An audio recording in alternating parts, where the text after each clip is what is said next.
Hello everyone, welcome back to Yarn Crafts for Lefties. This is Bill. Today we are going to be going over how to do a make one right.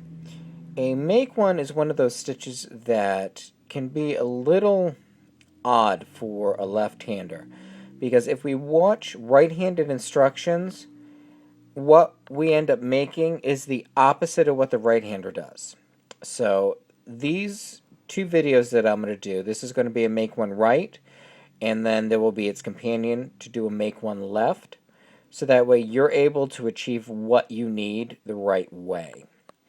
Now, as you can see here, this fabric starts out coming up, and then it splits this way, and has straight parts going up.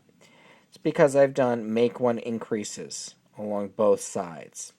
Over here, if I turn it this way, we can see here, here, here, and up here, the increases, and that each one splits off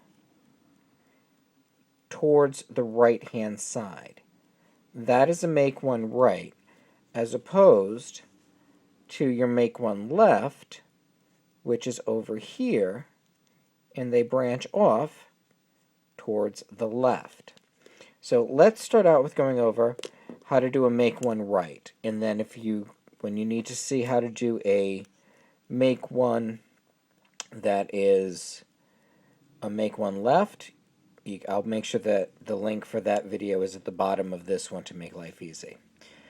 Now, when you're doing a make one right, we are going to actually not be working in a stitch itself, but we are going to be working in this cross thread right here. I'm putting it, my finger's poking, and this right here is the cross thread. This thread connects this stitch to this stitch. And when we work this, we're going to take the tip of our right hand needle, we're going to insert it from front to back. Now, it's really loose and nice over here, and we're going to want to knit in that spot. Don't do it. And I'll show you why. If you knit in there and you take it off, you have a gigunda hole. We are actually going to knit through the back. Now I'm going to turn it around so you can see that back here, where we lifted it up, is much, much tighter. This is where we're going to knit through. So what we're going to do is we're going to take the tip of our left hand needle, insert it from left to right under the back. We're going to yarn around as if we were knitting, draw through to the front, slide off. And you can see that that really is splitting off. Now let me do that again. Just going to knit that one so I can get at a cross thread. Here's our cross thread right here. We're taking the tip of the right hand needle, inserting it and lifting it from front to back. The tight part of the stitch is in the back, so we're going to knit through the back loop. You can see I just slid the needle through the back, yarn around as if we were making a knit stitch, slide through, slide off, and there we go. I'll show that to you one more time. Identify your cross thread, the tip from front to back under the cross thread. We're going to knit through the back where it's the tightest,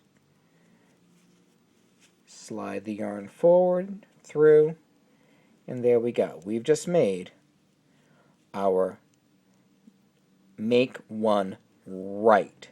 The loop itself leans to the right, and that's why it's called a make one right.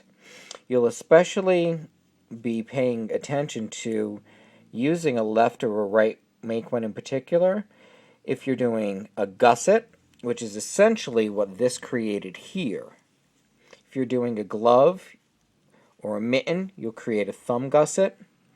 They're also used when you sometimes in sweaters. You will also see it used in socks. Some toe-up socks use a make one increase at the toe and also at the heel. And you are really going to want to be paying attention to, am I using a make one left or a make one right, so that way you can make a nice clean line on your work and your finished fabric you're really happy with. So that is how to do a make one right. And I will also be posting on the website how to do a make one left. Thank you for joining Yarn Crafts for Lefties. This is Bill. Happy knitting.